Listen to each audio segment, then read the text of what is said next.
You are trapped in a spaceship floating around in space and filled with alien-like creatures. Any sound you make or even your smell will attract them, and they will kill you. But it only gets worse as your memory is fading slowly and the spaceship's reactor is on the verge of failing. How can you survive such a situation? Let's see the whole scenario in the franchise Pandorum. In 2174, after Earth's population exceeded 25 billion people and all of Earth's resources were depleted, humanity launched the spaceship Elysium, carrying 60,000 people on board, headed to the planet Tanis, which closely resembled Earth. The journey was expected to take more than 100 years. The passengers were placed in hypersleep, with the rotating crew waking up every 2 years to maintain the ship. However, just 8 years into the mission, the ship received a message from Earth. Sometime later, Corporal Nolan Bauer, a member of the 5th crew, awakens. Due to an improper exit from hibernation, he suffers from partial amnesia and has no idea who he is or what he is supposed to do. He first notices an empty pod belonging to Cooper and then finds another pod with Lieutenant Peyton inside. As he gets dressed, he recalls his wife, but there was no response. He then tries to wake up Peyton, but all attempts are unsuccessful. About an hour later, a power surge occurs on the ship, causing Peyton's capsule to open, and he also wakes up. Together, they remember being on the Elysium with a crucial mission to colonize another planet. The duo do not understand why no one woke them up and where the third member of the 5th crew, Cooper, is. Accessing the backup power, they try to contact other crew members, including the 4th crew they were supposed to retract. After another power surge, Bauer climbs into the ventilation system, hoping to find a way out and reach the reactor. Bauer and Peyton want to open the door leading to the bridge. After a few levels, Bauer finds Cooper's body. He was dead. Moving forward, he finds an exit. Upon emerging, he encounters a girl who immediately runs away upon seeing him. As he tries to catch her, Bauer stumbles upon a gutted body. Then, the wild-looking girl attacks him, trying to take his boots. Amid the scuffle, some creatures appear, causing the girl to flee, and Bauer hides in a dark room. From there, he manages to glimpse fast-moving humanoid creatures armed with spears and sharp weapons. Bauer climbs back into the ventilation system and, hiding from them, realizes that the creatures mainly react to sound. Bauer starts to regain some of his memories and recalls everything about the planet Tanis, which he had seen on TV as a kid. He also remembers having a lover and that their training allowed crew members to bring their spouses. This means that both his and Peyton's companions should be somewhere on board. He tells Peyton that he needs to find his wife before these creatures do. The lieutenant responds to focus on survival. Bauer resumes his journey to the reactor. Before that, he finds a non-lethal anti-riot gun. He scans his number written on the arm and takes it. Along the way, Bauer talks to Peyton about Pandorum, a psychotic disorder caused by prolonged hypersleep.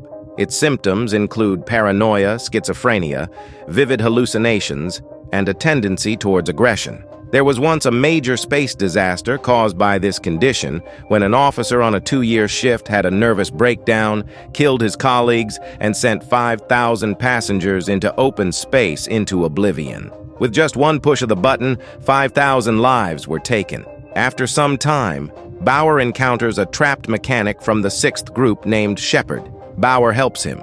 Shepard tells him to cover himself in oil or grease so that the creatures can't smell them. But soon the creatures appear again. The duo cannot hide, and Shepard is caught and brutally killed. When Bauer tries to shoot one of the monsters, they finally notice him and start chasing him. He runs until he falls from a very high platform. Suddenly, another crew member named Man grabs him and drags him into a locked room. They struggle to communicate, but Bauer understands that Man is a farmer on the ship.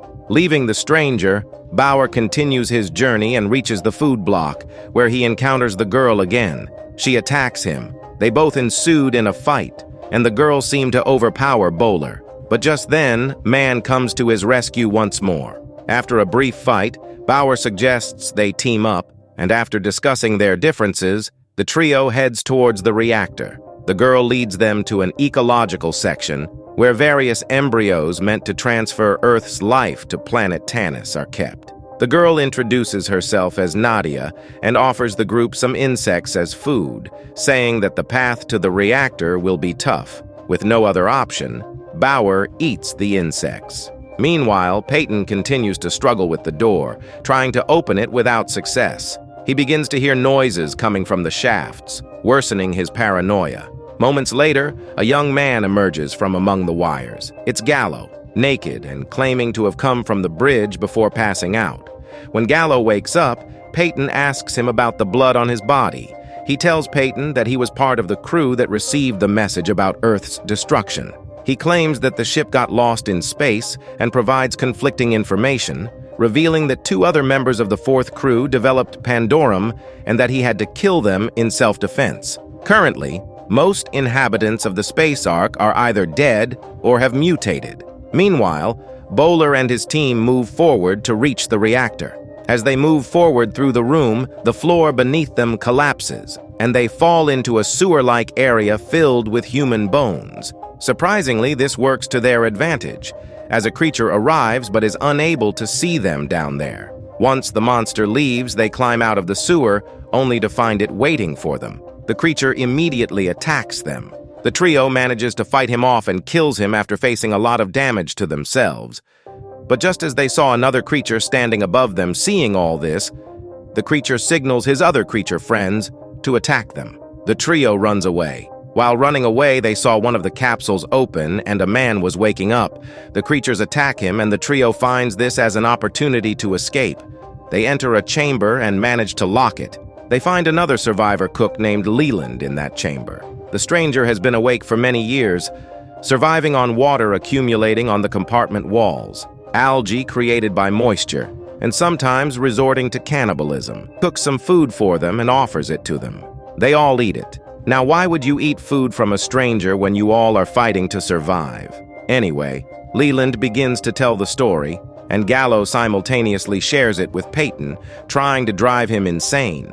When the last message from Earth arrived, stating that the planet Earth had disappeared due to an unknown catastrophe and that they were the last survivors. Upon hearing this news, one of the 3 crew members, Gallo, went insane, killed his team, and woke up most of the passengers, causing chaos and anarchy.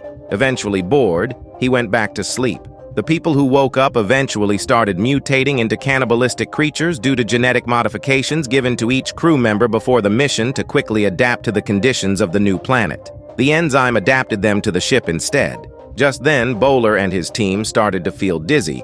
When they awaken, they are chained and hung upside down as Leland prepares to eat them. Bauer convinces him that the reactor needs to be stabilized to save the ship, and Leland releases them. As they cross the hallway, they encounter one of the creatures, but this one is very young, confirming that the monsters are reproducing. Nadia urges them not to kill it because it's just a child. But this causes the young creature to run away and alert its peers. The group flees and hides in a room filled with civilian hypersleep capsules. But Bauer doesn't find his wife there. He finally remembers why. She never came. She broke up with him, which is why he enlisted in the first place. This means she perished when Earth vanished. With nothing left to save, Bauer begins to lose hope and nearly loses his sanity, but Nadia convinces him that they need to survive and restart a new Earth. Bauer also sees Peyton's wife's capsule, and his memories reveal that Gallo's hallucinations caused by Pandorum made him believe he was Peyton. Gallo had awakened and killed the real Peyton long ago, assuming his identity upon waking with amnesia. The team finally reaches the reactor room, which doubles as the creature's sleeping quarters.